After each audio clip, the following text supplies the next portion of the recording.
이항규TV 시청자 여러분, 안녕하십니까?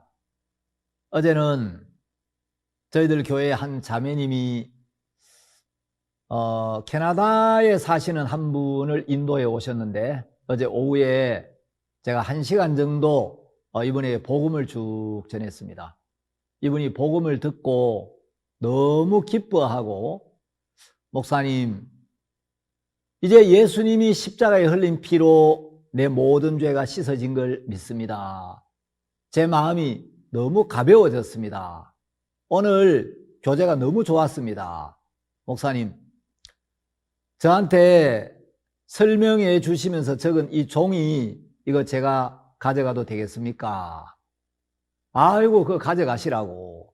그래서 이분이 이제 오늘 대구에 갔다가 이제 며칠 후에 다시 캐나다로 이렇게 출국을 하신다는데, 제가 생전 처음 만난 분인데 1시간 정도 복음을 쭉 전하면서 이분이 죄에서 벗어나고 마음이 가벼워지고 마음이 밝아지고, 자기가 참 마음의 죄짐으로 마음이 무거웠는데 이제 마음이 너무 가벼워졌다는 그런 이야기를 하시는 걸 들을 때 저도 너무 감사했습니다.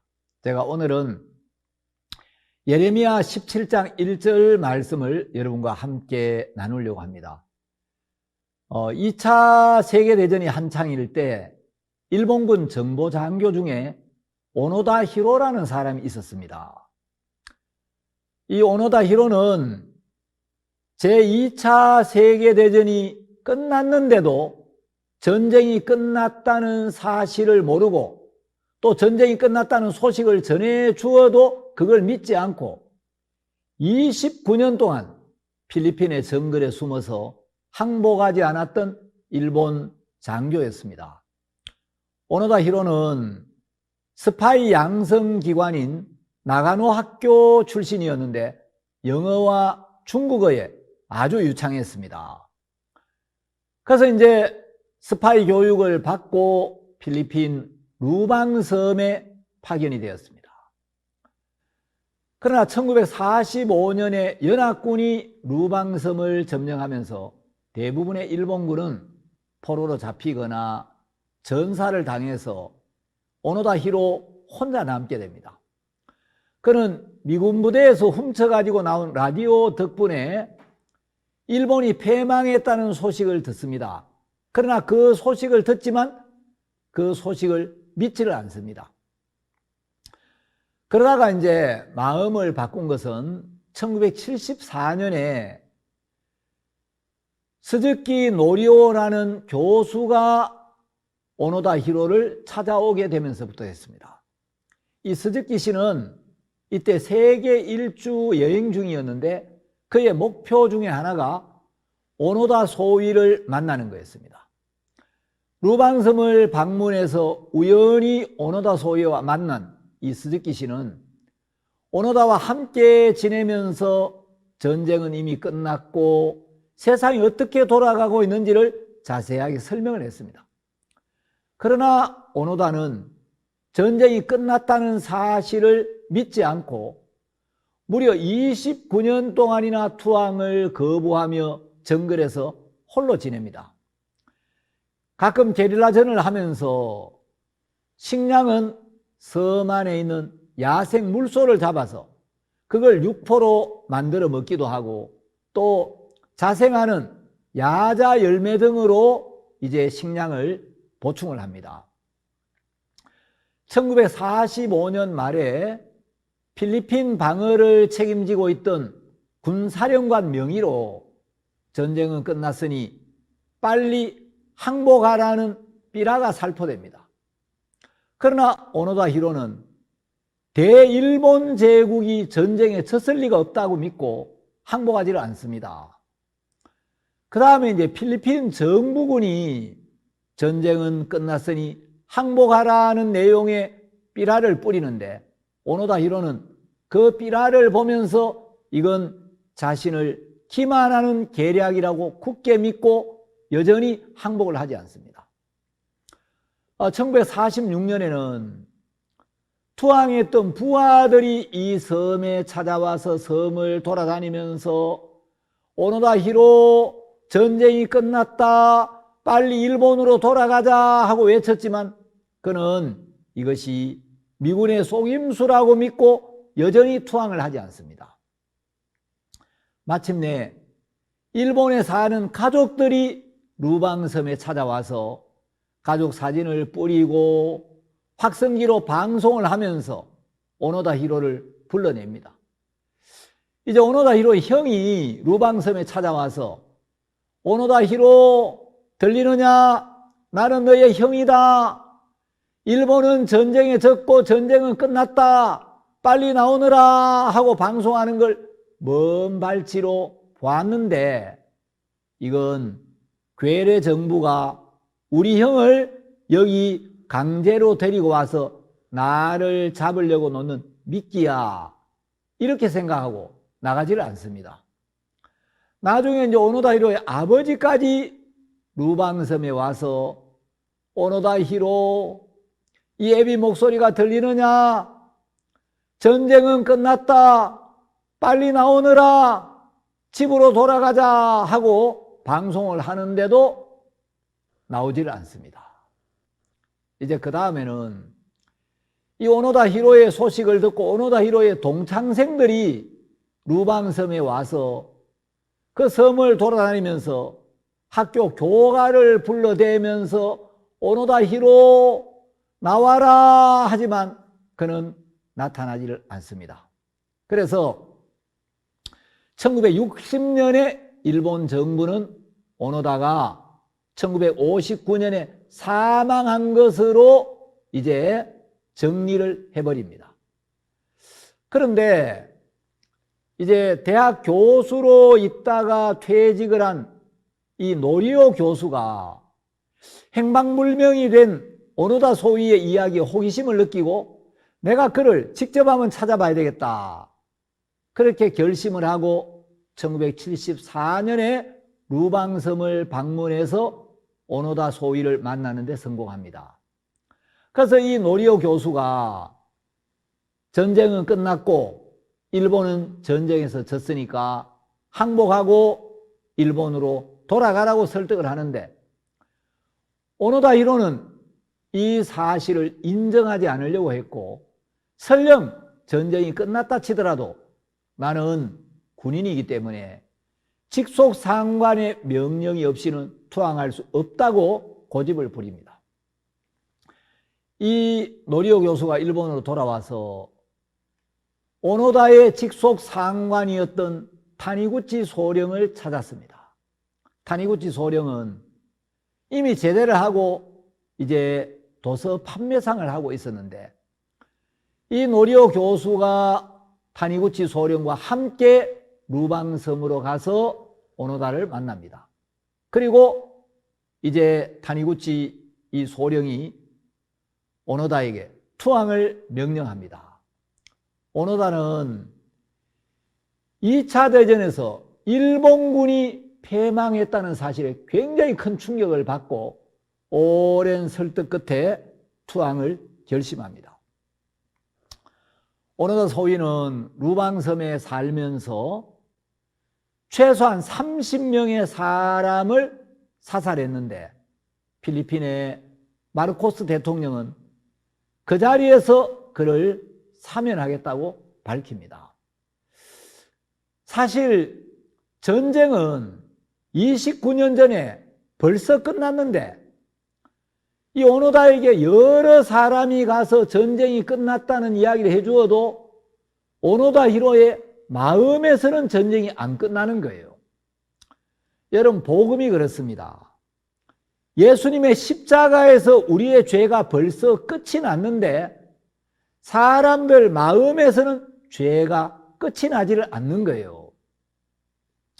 자, 여러분, 전쟁은 끝났는데, 실제 전쟁은 벌써 끝났는데 전쟁이 끝났다고 삐라를 뿌리고 전쟁이 끝났다는 소식을 여러 사람이 전해주고 형이 가서 전해주고 아버지가 직접 가서 전해주고 동창생들이 전해주는데도 그 전쟁이 끝났다는 소식을 믿지 않으면 오노다 히로의 마음이 어떻게 되겠습니까? 자, 전쟁이 끝났는데도 전쟁이 끝났다는 소식을 믿지 않으면 마음에서는 전쟁이 계속되는 거예요. 만일에 전쟁이 끝났다는 그 소식을 전해줄 때 그 말을 듣고 그 말을 받아들이면 오노다 히로의 마음에서도 전쟁이 끝나게 되겠죠.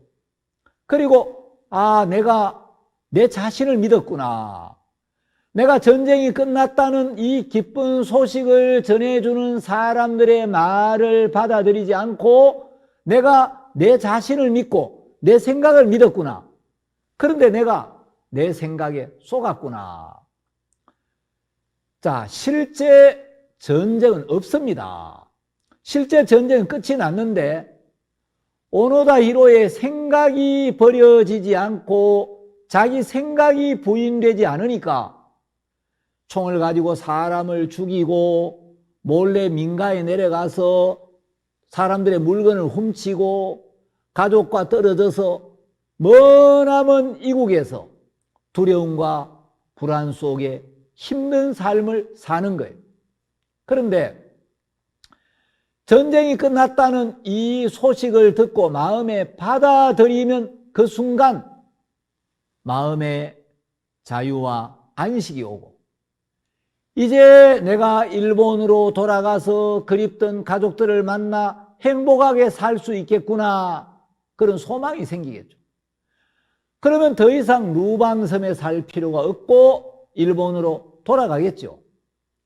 오노다 히로는 전쟁을 해야 하는 것이 아니라 그 생각을 버리고 전쟁이 끝났다는 기쁜 소식을 전해주는 사람들의 말을 마음에 받아들여야 하는 것입니다. 그것이 믿음입니다.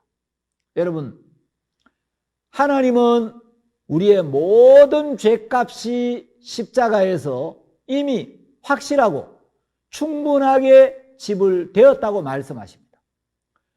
예수님께서 우리의 모든 죄를 담당하셨고 예수님 우리의 죄를 짊어지고 그 죄의 벌을 대신 받기 위하여 십자가에 못 박히셨고 우리의 죄를 씻기 위하여 예수님이 피를 흘리셨고 예수님이 흘리신 그 피는 우리의 모든 죄를 단번에 영원히 씻었다고 히브리서 9장 12절에 분명히 하나님이 약속을 하셨습니다.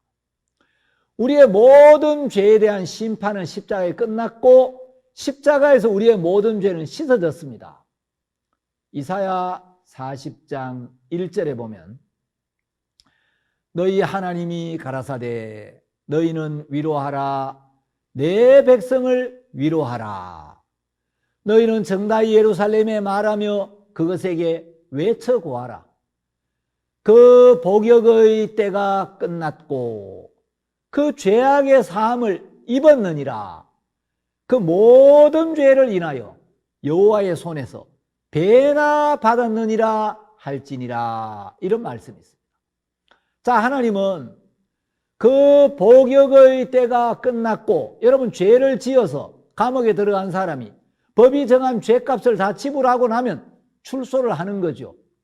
자, 예수님 우리의 모든 죄를 지시고 십자가에 못 박혀 죽으시고 사흘 동안 무덤에 사망의 세계에 들어가셨는데 예수님께서 우리의 모든 죄값을 다 지불하셨기 때문에 이제 죄값을 지불하면 출소를 하듯이 예수님은 사망의 권세를 깨트리고 사망을 이기시고 부활하셨습니다.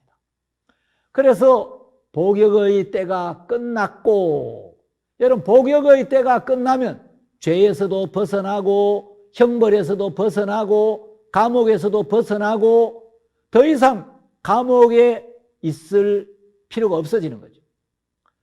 그리고 그 죄악의 사함을 입었느니라. 성경은 앞으로 죄를 사해 줄게 라고 하는 게 아니고 그 죄악의 사함을 입었느니라. 하나님께서 죄악의 사함을 입었다고 하시면 우리 죄가 사해진 겁니다. 그 모든 죄를 인하여 여호와의 손에서 배나 받았느니라.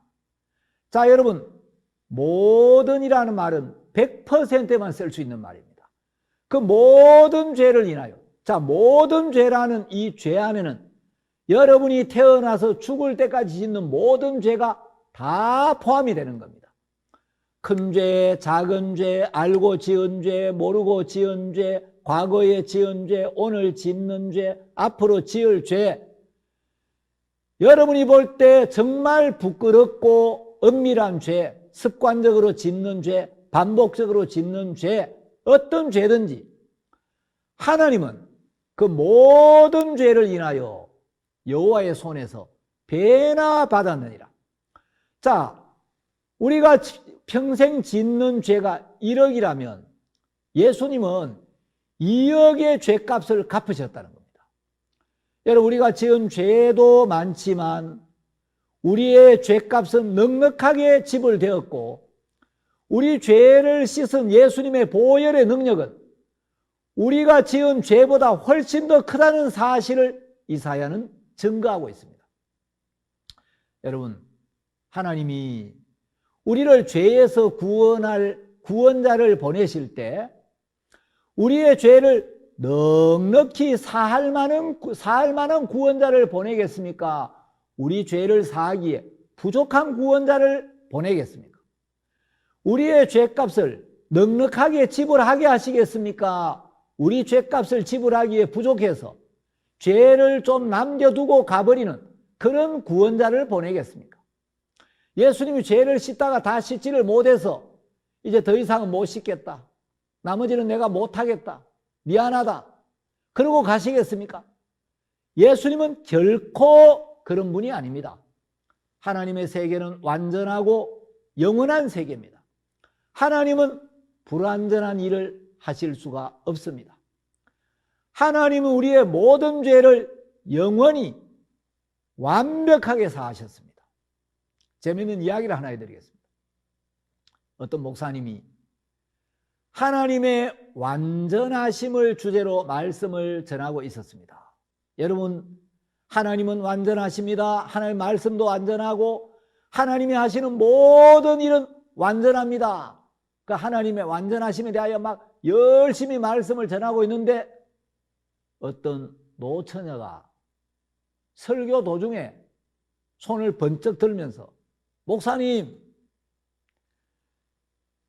저는 목사님 말씀에 아멘이 안 됩니다. 목사님 오늘 계속 하나님이 완전하시다고 하는데, 하나님이 완전하시다면 왜 전능하신 하나님이, 왜 그 완전하신 하나님이 저를 이렇게 못생기게 만들어서, 나이가 이렇게 들었는데 시집도 못 가도록 왜 저를 이렇게 만들었습니까? 그 목사님이, 사랑하는 자매요, 나는 세상에 참 많은 처녀들을 봤지만 자매같이 완벽한 처녀는 본 적이 없습니다. 하나님은 완전하십니다. 그런 이야기를 했다는 거죠. 여러분, 예레미야 17장 1절에 보면 유다의 죄는 금강석 끝 철필로 기록되되 그들의 마음판과 그들의 단뿔에 새겨졌거늘 하는 말씀이 있습니다. 자, 구약시대에 속죄 제사를 드릴 때는 속죄 제물을 성막으로 끌고 가서 그 제물에게 안수를 해서 죄를 넘기고 그 속죄 제물에게 죄를 담당을 시킵니다. 자, 속죄 제사를 드릴 때는 반드시 속죄 제물에게 안수를 해야 되는데, 안수라는 건 그 제물의 머리에 손을 얹는 걸 이야기합니다. 자, 안수는 왜 하느냐? 레위기 16장 21절에 보면 아론은 두 손으로 산 염소의 머리에 안수하여 이스라엘 자손의 모든 불의와 그 범한 모든 죄를 고하고 그 죄를 염소의 머리에 두어 미리 정한 사람에게 맡겨 광야로 보낼지니 하는 말씀이 있습니다. 여러분, 죄는 죄의 값을 지불해야 끝이 납니다. 빚을 진 사람이 빚에서 해방되는 길은 그 빚을 갚는 길밖에 없습니다. 빚은 갚지 않고 봐달라고 빌고 너무너무 죄송하다고 말하면 빚이 없어집니까? 여러분, 죄를 지으면, 죄가 있으면 하나님이 말씀하신 죄값을 지불해야 합니다. 그런데 그 죄의 대가, 죄의 삭은 사망입니다. 우리의 죄가 씻어지려면 죄를 지은 우리가 죽어야 하는데, 하나님은 죄인이 그 죄로 말미암아 멸망당하는 걸 원치 않으시고, 그 죄인이 죄 사함을 받고 의롭게 되고 생명을 얻게 되기를 원하십니다. 하나님은 죄인을 살리기를 원하십니다. 하나님은 죄는 미워하시지만 죄인을 긍휼히 여기시는 긍휼의 하나님이십니다. 그래서 죄값을 대신 지불하는 대속이라는 방법을 만드셨습니다. 죄는 우리가 지었는데 내 죄를 속죄 제물에게 넘기고 속죄 제물에게 담당시켜서 속죄 제물이 내 대신에 내 죄 때문에 죽으면 내 죄가 사해지고 나는 사망에서 벗어나 생명을 얻도록 하셨다는 겁니다. 자, 속죄 제물, 이 속죄 제물은 주로 이제 흠이 없는 어린 양이나 암염소를 이제 속죄 제물로 쓰는데, 이 속죄 제물에게 죄를 넘길 때 안수를 통해서 죄를 넘깁니다. 속죄 제사를 드릴 때 안수를 하지 않으면 우리 죄가 속죄 제물에게 넘어가지 않기 때문에, 우리 죄가 속죄 제물에게 담당되고 우리 죄가 속죄 제물에게 전가되지 않으면 속죄 제물이 죄의 삭을 지불할 수가 없죠. 그럼 속죄 제물이 죽을 수가 없는 겁니다. 자, 이제 안수를 통하여 우리의 죄가 속죄 제물에게 넘어가고 속죄 제물이 우리의 죄를 받으면 이제 속죄 제물인 양이나 염소가 우리의 죄를 대신 짊어지고 있기 때문에 그 속죄 제물인 양이나 염소가 죄의 삭을 지불해야 합니다. 그래서 흠 없는 어린 양이나 염소가 우리 대신 죽어야 합니다. 그래서 이제 이 속죄 제물을 성막 안에서 죽입니다. 그 다음에는 반드시 이 속죄 제물의 피를 받아서 번제단 네 뿔에 바르고 그 피를 단 및 땅바닥에 쏟습니다. 자, 여러분 PPT를 보시면 여기 이제 번제단이 있고 번제단 네 모퉁이에 뿔이 이렇게 올라와 있죠. 자, 왜 피를 번제단 뿔에 바르고 나머지 피를 단 밑에 쏟아야 할까요? 예레미야 17장 1절에 보면 우리 죄가 두 군데에 기록이 되어 있습니다. 자, 우리가 가게에서 외상으로 무엇을 사가면 가게 주인은 자기 장부에, 또 나는 언제 내가 신라면 5봉지, 과자 2개, 새수비누 1장 가져왔다고 내 장부에도 적어 놓죠. 그래서 이제 내가 가게에서 외상으로 무엇을 가져오면 가게 주인의 외상 장부에도 언제 내가 무엇을 가져갔는지를 적어 놓고, 우리 집에 있는 내 장부에도 내가 언제 어느 가게에서 무엇을 가져왔다고 적습니다. 그리고 이제 외상값을 갚고 나면 가게 주인이 자기 외상 장부에 빨간 볼펜으로 X표를 하거나 빨간 줄을 쫙쫙 긋습니다. 그건 외상으로 물건을 가져갔지만 분명히 외상값을 갚아서 이제 외상이 없다는 증거가 되는 거죠. 나중에 가게 주인이 외상값을 받았는지 안 받았는지 헷갈릴 수 있습니다. 그런데 우리 기억보다 확실한 게 외상 장부의 기록입니다. 자, 외상 장부에 빨간 줄이 그어져 있으면 그건 틀림없이 외상값을 갚았다는 증거죠. 만일 가게 주인이 좀 꼼꼼한 사람이어서 외상값을 갚은 날짜와 어떻게 갚았는지, 누가 와서 갚았는지, 그 당시 상황까지 꼼꼼하고 상세하게 기록을 해두는 사람이라면, 아, 언제 누가 와서 확실하게 갚았네, 아, 그때 기억이 나네, 그렇게 할 수가 있겠죠. 자, 이제 외상값을 갖고 나면 나도 우리 집에 와서 내 외상 장부에 언제 외상값 얼마를 갚았다고 빨간 줄을 딱 꺼버립니다. 그러면 내가 외상값을 갚았나 안 갚았나 헷갈릴 때 그 외상 장부의 증거를 보면서, 아, 그때 갚았지, 그리고 외상값이 지불되었다는 확신을 가지게 되죠. 내 죄값이 지불된 증거는 내 기분이나 기억이나 양심의 가책 여부에 있는 게 아니라 하나님의 말씀에 있습니다. 자, 외상값이 지불됐나 안 됐나? 그건 내가 갚았던 기억이 나나 안 나나 여기에 달려 있는 게 아니고 외상 장부에 기록이 되어 있는 거예요. 외상 장부에 빨간 줄이 그어져 있으면 이건 틀림없이 외상값이 갚아졌다는 증거가 되는 거죠.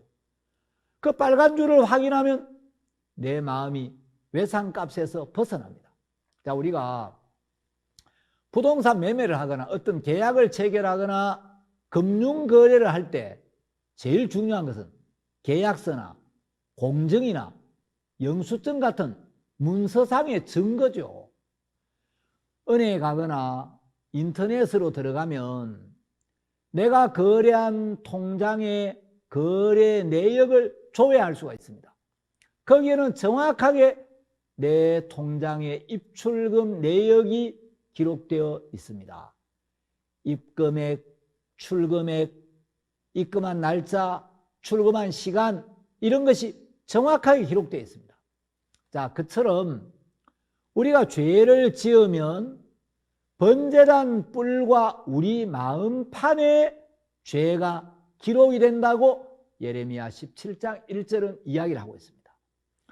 자, 번제단 뿔과 우리 마음판, 이것은 두 개의 장부와 같습니다. 하나님과 우리가 화목하게 되고 자유로운 사귐을 가지려면 두 군데에 기록된 죄가 다 지워지고 도말되어야 합니다. 자, 이 죄를 도말하는 것은 피가 합니다. 여러분, 번제단 뿔에 왜 속죄 제물에 피를 바릅니까? 이 번제단 뿔에는 우리의 죄가 기록되어 있다는 거죠. 예레미야 17장 1절에 유다의 죄는 금강석 끝 철필로 기록되되 그들의 마음판과 단뿔에 새겨졌거늘. 여러분, 이 죄가 그들의 마음판과 단뿔에 새겨졌다. 이 단뿔, 번제단 뿔에 죄가 기록이 되어 있다는 거죠. 속죄 제물이 죄인을 대신해서 희생이 되고 피를 흘리면 그 피를 그릇에 받아서 이제 번제단 네 뿔에 바릅니다. 자, 이 번제단은 하나님의 외상장부, 다시 말해서 하나님의 심판대를 말합니다. 이 번제단 뿔에 피를 바르는 것은 가게 주인의 외상장부에 빨간 줄을 긋거나 빨간 볼펜으로 X표를 하는 것과 같습니다. 우리 죄를 담당한 속죄 제물의 피를 바르면 하나님의 말씀대로 그 피가 하나님의 장부인 번제단 뿔에 기록된 죄를 깨끗하게 도말해 버린다는 거죠. 그 다음에는 그 제물의 피를 단밑, 즉 땅바닥에 쏟습니다. 여러분, 성경에서 땅은 우리 인간의 마음을 가리킵니다. 예를 들면 주기도문에 뜻이 하늘에서 이룬 것 같이 땅에서도 이루어지이다. 여기 이제 땅은 바로 사람들의 마음을 의미하죠.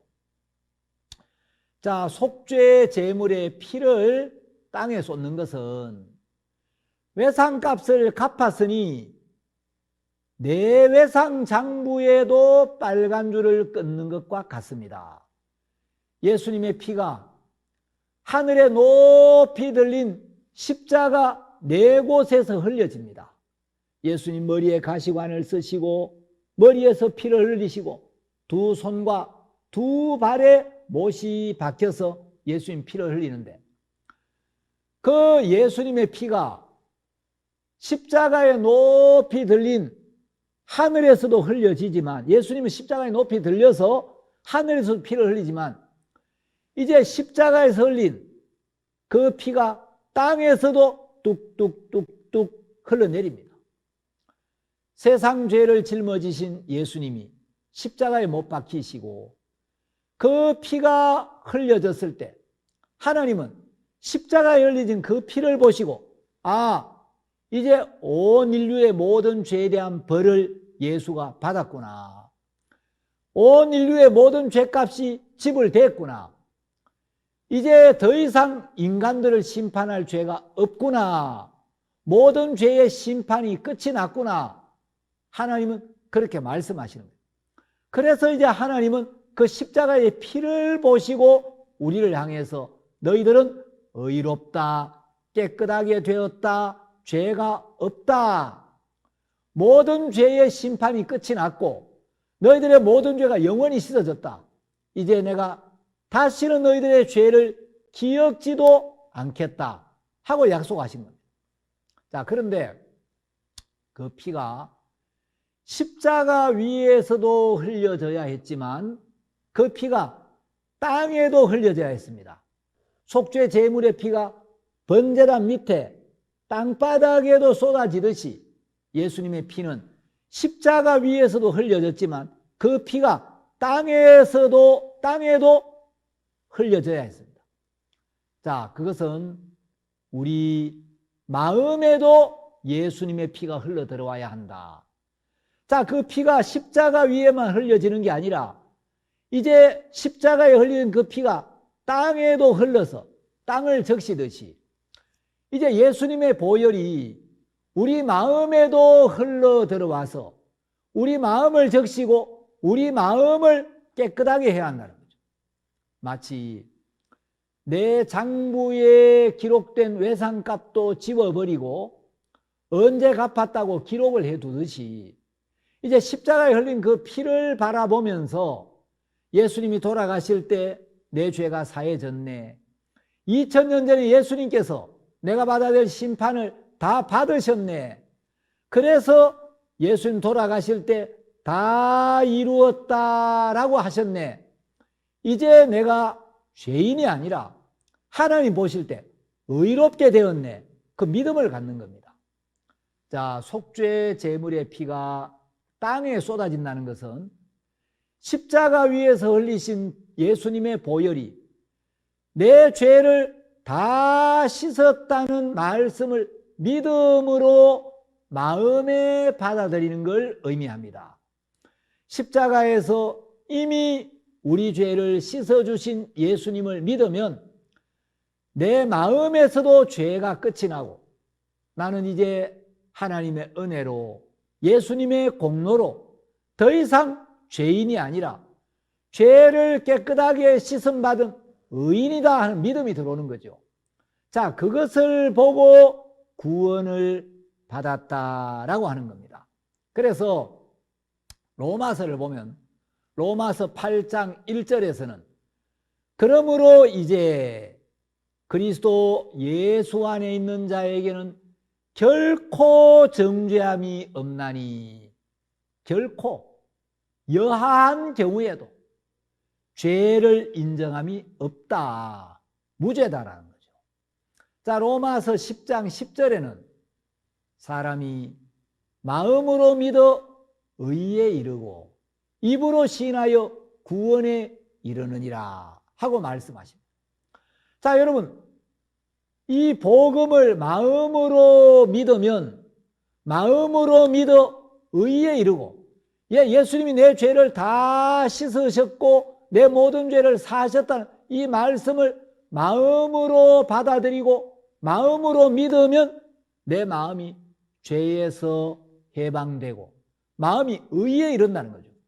마음으로 믿어 의에 이르고 입으로 시인하여 구원에 이르느니라. 여러분, 예수님이 여러분의 모든 죄를 씻어주신 이 하나님의 말씀이 여러분 마음에 믿어지면 여러분 입으로 시인하십시오. 마음에만 담고 있지 말고 이제 나는 죄사함을 받았다. 이제 나는 예수님의 은혜로 내 죄가 다 씻어져서 나는 죄가 없다. 나는 이제 죄인이 아니고 의인이다. 나는 의롭게 됐다. 그렇게 여러분 시인하라는 거죠. 자, 속죄 제물의 피가 번제단 뿔에는 이미 발려져 있는데 그 피가 자기 마음의 믿음으로 받아들여지는 걸 가리켜 피를 번제단 및 땅에 쏟는다라고 하는 겁니다. 하나님과 우리가 화목하게 되고 마음이 하나가 되어 하나님과 자유롭게 만나고 하나님과 거리낌 없는 사귐을 가지려면 하나님의 장부에 기록된 죄도 도말해야 하고 우리 인간의 마음에 기록된 죄도 지워버려야 합니다. 하나님의 장부에 기록된 죄는 예수님의 피로 지우고 우리 마음판의 죄는 우리 마음의 죄는 예수님의 피가 우리를 의롭게 했다는 약속을 믿는 믿음으로 지워지는 겁니다. 하나님의 말씀을 믿음으로 받아들일 때 내 마음의 죄가 도말되는 거죠. 여러분, 십자가의 피를 바라보십시오. 예수님의 피가 왜 흘려졌는지, 그 피가 어떤 일을 했는지, 그 피의 능력이 얼마나 놀라운지를 생각해 보십시오. 그리고 하나님의 약속인 성경의 증거를 주목하고 하나님이 여러분을 위하여 무슨 일을 하셨으며 하나님이 여러분에게 뭐라고 말씀하시는지 확인하십시오. 그리고 이제 여러분 마음판의 죄도 예수님의 보혈을 믿는 믿음으로 지워버리십시오. 하나님은 그때 여러분을 기쁘게 받으시고 그때부터 여러분과 함께 하시며 여러분을 축복하십니다. 여러분에게 영원한 생명을 주시고 하나님의 자녀가 되는 영광과 천국의 소망을 주시며 그때부터 항상 여러분과 함께 하시며 여러분의 기도를 들으시고 여러분 속에 역사하기 시작한다는 거죠. 말씀을 들으시고 아멘이 되시는 분들은 구독 신청도 해주시고 또 이항규 TV 영상을 많은 분들에게 퍼날라서 여러분 주변에 정말 여러분이 사랑하는 가족들, 여러분 가까운 지인들이 구원의 기쁨과 축복에 참여할 수 있도록 해주시기를 바랍니다. 여러분들이 달아주시는 댓글은 방송을 하는 저에게는 큰 힘이 됩니다. 이항규 TV를 후원하고 싶다며 댓글과 연락을 주신 분들을 위해서 제가 후원 계좌를 알려드립니다. 감사를 드립니다. 더 열심히 준비해서 좋은 방송으로 보답하겠습니다. 감사합니다.